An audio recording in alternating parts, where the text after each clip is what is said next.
Hey guys, and welcome back. Melissa Mangino here, IEP coach, advocate, and parent mentor. Today we're going to be talking about Pillar 3, which is the foundation of the family. And I really love this topic because it's so important to our kids, our relationships, and our society. So Pillar 3, the foundation. The foundation of the family is built on values, and family values can guide your entire family to become the kind of people that you want to be. So in that sense, family values are one of the most impactful components of our society. Whenever someone in your family goes through a teachable moment, your family values will be able to shine through. And this is true whether those values are intentional or not. So even if you don't see the connection, your family values are directly connected to how society will evolve. And so why are the values and the foundation of your family so important? I really like to center these around three main concepts. The first one is they guide your family decisions. So your family values define what you and the other people in your family consider to be right and wrong. And I personally don't care what those are either way. But those values can help you stay consistent when your kids and your family are making decisions in their everyday life. So they can also guide the decisions in moments of uncertainty, which is what we want to instill in our children when they go off to school or out into an environment where we're not around. So this is especially true when you're tempted to make a rash decision that's based on emotional reaction. Your kids watch you and see how you're going to handle that. So when you have clearly established family values, you can take a step back. Instead of acting impulsively, what do your values suggest that is going to be the right course of action for your family? How are you going to deal with this?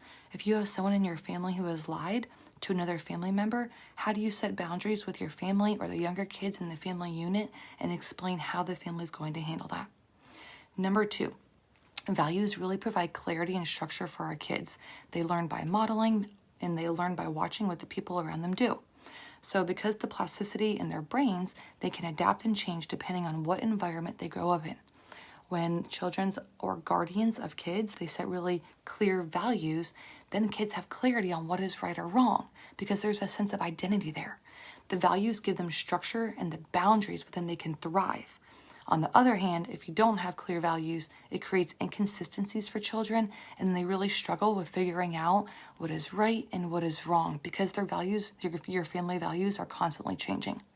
And so while you may have clear personal values and adults in your family may have other different values, that's okay, but just make sure that the family as a unit, the value there are consistent so that the children aren't confused.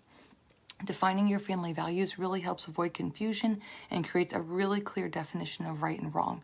And this is so important for our kids, and I really feel passionate about that because at the time that we're going through right now, there's a lot of discussion about self-identity, the roles of a male and female. What does that look like? And so in your home, in my home, for example, the expectation is that my husband will open the door for me.